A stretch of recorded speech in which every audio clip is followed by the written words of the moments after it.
Okay, I'm going to give you the instructions for the group scoring just as though I were talking to a group.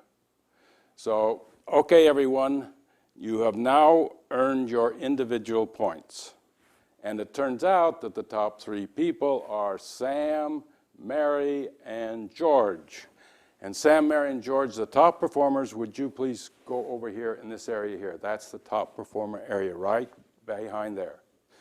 Now the next four are Mary, John, and Sam, two, and we'll put them over here in the midder section. Everybody else are Greemers. So you come and gather around this Greemer area here, okay? Okay, now that you're here, I want you to look at the situation. What we have here are four panels. Each panel has territories on them.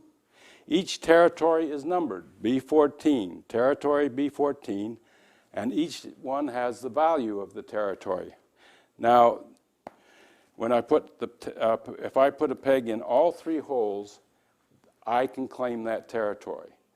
Because it has three pegs in it, that means that that territory belongs to the Greemers. These are green pegs, the Greemer pegs are green, so it earns whatever points this territory is worth. Now this territory is worth 1 point. So the Greemers, by putting these three pegs in this territory, have scored and earned 1 point from territory A13. Now on the other side, over here, the midders have an A13 territory.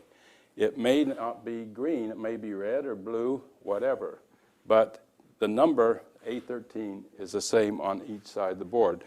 Now this is a gray territory, A14 is gray, and it's worth 0 points. So you say, well, why would I ever want to put pegs in a 0 point? Well, you might just want to block the other side from scoring on that because you don't know if they might have a scoring territory on the other side, and if you put one peg in there, just one, you block the other side from scoring.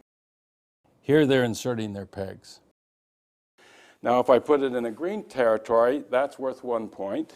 If I put it in a red territory like here, my green pegs, my Greemer pegs in that territory, that's worth 2 points.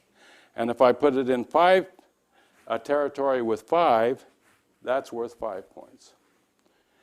Now there's one other scoring fact that you need to know.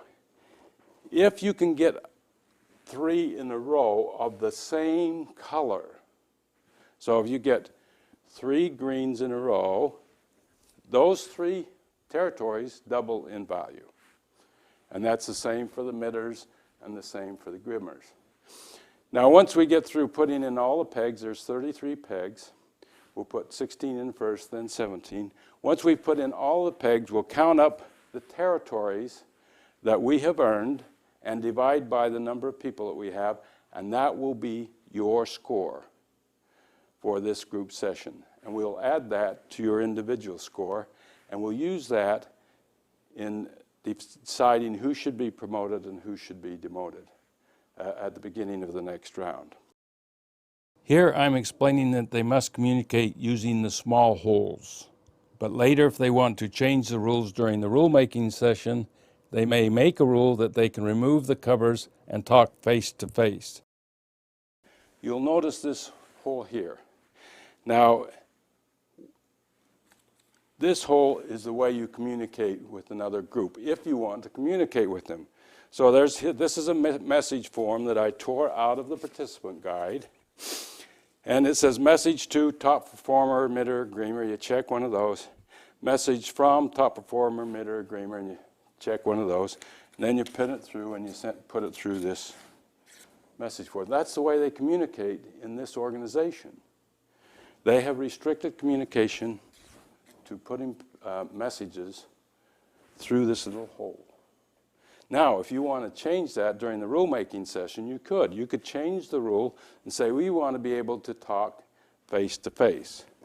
So in that case, you could take off these covers and talk face to face. Hey, would you put your pegs in B14? Thank you. Okay? So those are all inherited rules. And in order to change that, you'll talk about that. You have to do that in the rulemaking session. Here, they're talking strategy in preparation for inserting their pegs.